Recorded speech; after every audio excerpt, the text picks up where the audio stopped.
Aujourd'hui, les industriels continuent à polluer parce que c'est rentable, parce que le droit de l'environnement est laxiste et parce que finalement, c'est l'impunité totale en cas de pollution. Donc l'ampleur de la contamination au PFAS, elle est mondiale. Et c'est ça qui est un vrai sujet aujourd'hui de préoccupation, dont se saisit d'ailleurs l'ONU, tellement c'est une problématique globale, c'est que les polluants éternels sont partout. Si on veut parler de la pollution au sud de Lyon, ce serait jusqu'à 220 000 personnes qui seraient concernées. Donc un impact sans précédent en termes de pollution. En plus, la deuxième particularité, c'est que c'est une pollution qui est extrêmement persistante. Elle reste extrêmement longtemps dans les corps, dans la nature, et c'est pour ça qu'on parle de polluant éternel.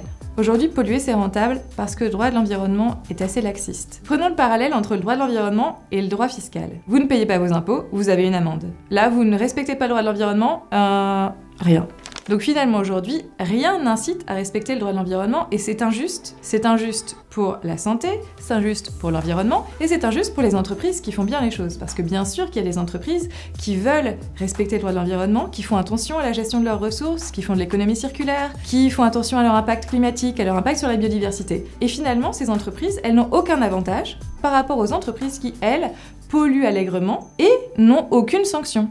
Heureusement, il existe des outils juridiques pour mettre fin rapidement aux pollutions. Le premier outil, c'est le référé pénal environnemental qui permet d'aller devant le juge des libertés et de la détention. Le deuxième outil, c'est un référé qui permet de prévenir un dommage imminent ou de faire cesser des troubles manifestement illicites. Et le troisième outil, c'est un outil administratif, c'est le référé liberté pour faire cesser une atteinte manifestement illégale et grave à une liberté fondamentale, et là en l'occurrence la liberté fondamentale de vivre dans un environnement sain. Donc ces trois outils juridiques sont vraiment intéressants. Grâce à eux, on peut faire cesser la pollution, on peut demander des mesures utiles pour les victimes et on peut demander la remise en état du site. Cesser la pollution des substances chimiques toxiques, c'est un objectif atteignable et c'est un objectif désirable. Aujourd'hui, on a tout pour y arriver parce qu'on a les connaissances scientifiques, on a des outils juridiques et on a des médias qui sont moteurs dans les investigations sur les scandales environnementaux. Donc maintenant, on peut agir ensemble pour préserver les générations actuelles et futures.